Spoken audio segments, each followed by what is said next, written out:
국회의원이 끌려나가면서 소란이 일고 있는데 태연하게 돌아다닙니다.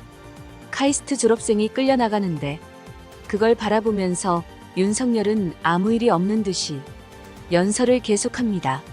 자신이 대통령인데 외국에 아무 메시지나 보냅니다. 자신이 어떤 발언을 하고 있으며 어떤 결과를 가져오는지 생각하지 않습니다.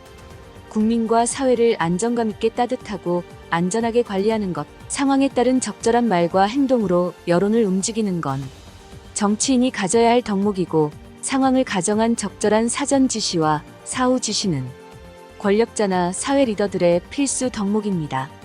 윤석열은 관련해서 어떤 말도 행동도 하지 않습니다. 뭘 해야 하는지를 모릅니다. 윤석열은 상황에 대처할 수 있는 판단력을 상실했습니다. 보수 언론들의 지나친 쉴드로 배울 기회나 필요성도 상실했습니다. 겨우 국내 행사장에서 저 정도 돌발인데 대처할 현장 판단 능력이 없는 것입니다. 저 정도의 판단 능력을 보여주고 있는데 중차대한 국가적 난제들에선 어떻게 대처할까요? 저럴 때 모른 척 하지 말고 경호원들 제지시키고 하고 싶은 구호 외치라고 오히려 배려했다면 그거 다 외치고 난 다음 내보내거나 자리에 앉혀 연설을 이어갔다면 박수 받았을 것입니다. 그런 판단력이 전혀 없으니까 학습이 안 되는 것입니다. 행사장에서 구호 몇 개 외치는 상황 정도에도 끌어내는 것 말고는 대처가 안 되는 능력이니 지금 우리나라가 모든 분야에서 왜 엉망이 되고 있는지 단적으로 보여주고 있습니다. 이런 대통령을 우리 국민들은 경험한 적이 없습니다. 사안에 대한 판단 능력이 없으면 학습이라도 해야 하는데 보수 매체들은 그것조차 허용하지 않습니다. 사건이 발생하면 분석하고 비판하고 조언하는 대신에 그걸 어떻게든 마사지하고 안심시키려 합니다. 알고 보니 녹색정의당 대변인이다. 합숙하는 것도 아닐 텐데 모든 보수 매체들이 똑같은 기사에 똑같은 제목을 답니다. 어디로부터 기사 지침이 내려오고 어디에선가 모여서 지침을 어떻게 기사화할 것인지 회의하는 것 같습니다. 알고 보니 녹색정의당이란 기사 제목이 모두 똑같습니다. 뭔가 외치는 입이 막혀서 끌려나가는 사람을 볼 때 언론은 자기가 당하는 것이다 라고 생각해야 되는 것이 정상입니다. 언론은 입을 열어 말하는 것이 직업입니다. 누군가의 억울한 목소리를 전하고 잘못된 것을 고발하고 힘이 있는 자들을 불편하게 만드는 것이 언론이 존중받는 유일한 이유입니다. 본질을 다루기는커녕 정의당인이 괜찮다는 듯 갈라치기에 앞장서면서 고작 내세운 제목이 알고 보니 정의당. 언론이 이런 비겁한 헛소리나 하고 있으니 윤석열이 구중궁궐에 갇혀 자신이 잘하고 있다. 이상한 생각을 하는 것입니다. 어떻게 이런 자들을 언론인이라 할 수 있을까요?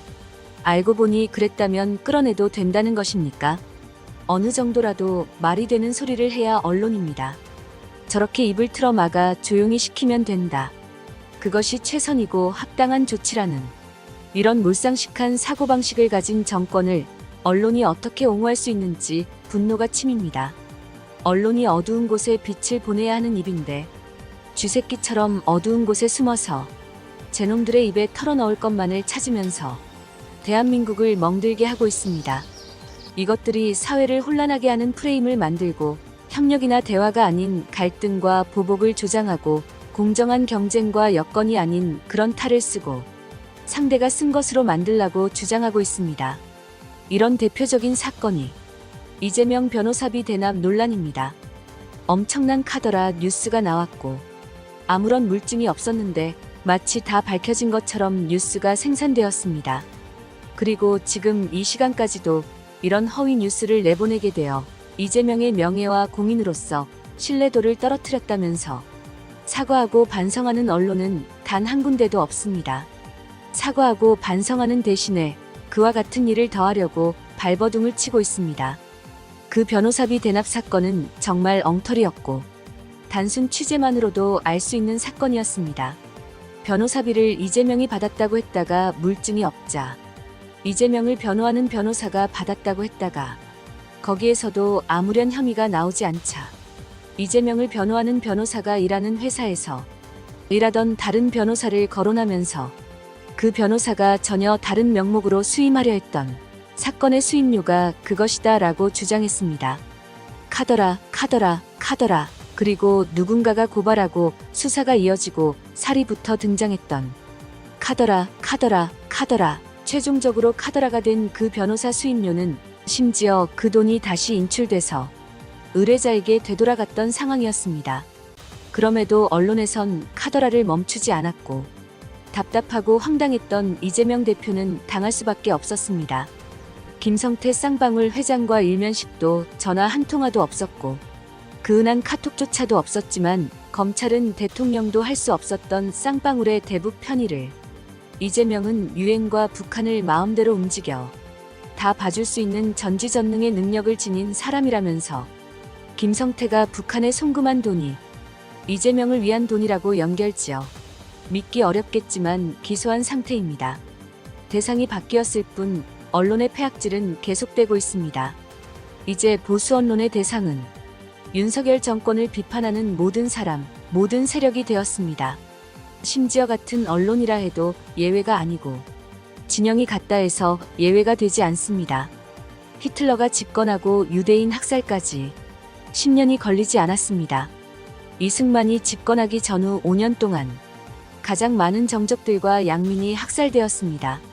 유신헌법이 공포되고 8년 동안 정적이나 비판자들에 대해 사법살인이 무수히 일어났고 유신헌법 초기 3년은 무척이나 심각했습니다. 전두환은 박정희에게 배운 그대로 쿠데타를 일으키고 5.18 학살로 공포사회를 만들고 집권 토대를 만들었고 집권했으며 만해 재단을 만들어 사실상 영구 집권을 꿈꾸기도 했습니다. 이런 모든 과정이 가능할 수 있었던 이유는 언론이 권력의 발 아래 엎드렸기 때문입니다. 2024년 대한민국 언론은 어떤 모습을 하고 있을까요? 극소수의 언론이나 비판적인 소수의 유튜버들을 빼면 정권을 비판하는 언론을 보기 어렵습니다. 대통령이 존엄이 되려 했던 끔찍했던 당시가 2024년에 재현될 수 있습니다. 4월 총선 결과에 따라 지금까지 경험하기 어려웠던 윤석열 시대를 우리는 걱정해야 합니다.